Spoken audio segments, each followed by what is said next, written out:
Hey, and welcome to The Explainer, where we like to break down big ideas. Today, we're building a practical how-to guide for one of the most important things in life, trust. Just think about it for a second. Who do you trust the most, and why? What is it about them that makes them so trustworthy? Turns out, it's not some kind of magic. There's actually a science to it.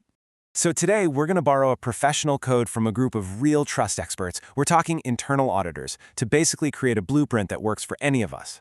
So here's the game plan.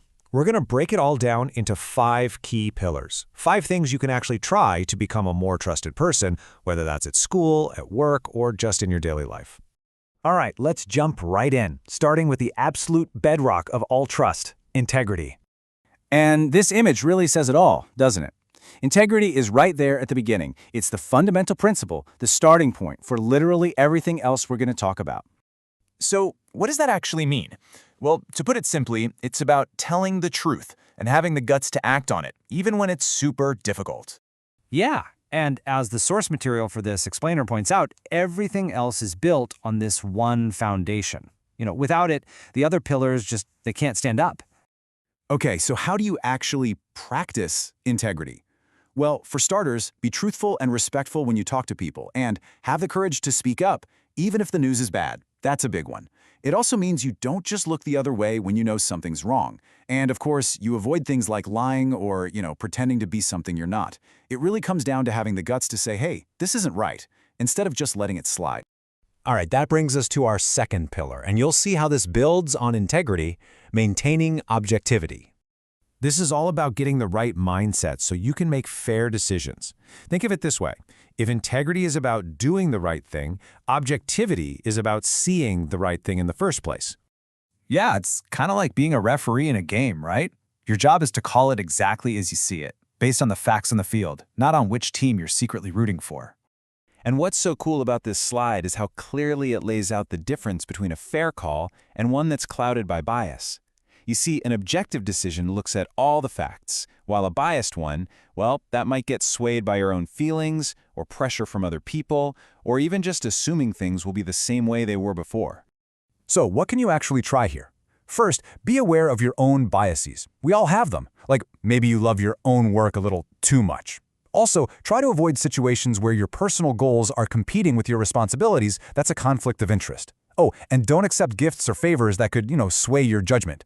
And here's the big one. If you realize you just can't be impartial, the most trustworthy thing you can do is just say so. Seriously, admitting you can't be fair isn't a weakness, it's a huge strength.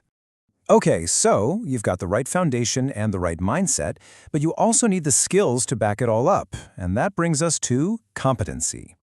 This is your know-how, the actual knowledge and abilities you bring to the table. See, trust isn't just about having good intentions, it's also about being good at what you do.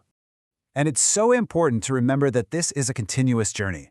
It's not a one-and-done thing. You learn, you get feedback on how you're doing, and then you use that feedback to keep getting better and better. So how do you build this competency? Well, you can focus on developing skills like communication, teamwork, and critical thinking. Stay curious, keep up with new ideas. And here's a great practical step. Only take on tasks you actually have the skills for. And, don't be afraid to seek out training or a mentor to help you grow. It just shows you're serious about being the best you can be. Okay, so you've got integrity, objectivity, and the skills. So now what? How do you actually approach your work? Well, it's with something called due professional care. This just means acting with the thoughtfulness and the critical thinking of a skilled professional.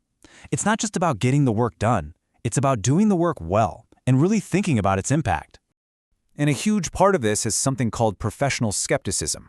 Now, this isn't about being negative or cynical. It's just about not taking things at face value. It's that little voice in your head that says, wait a minute, let me double check that. Practicing this kind of questioning attitude is so crucial.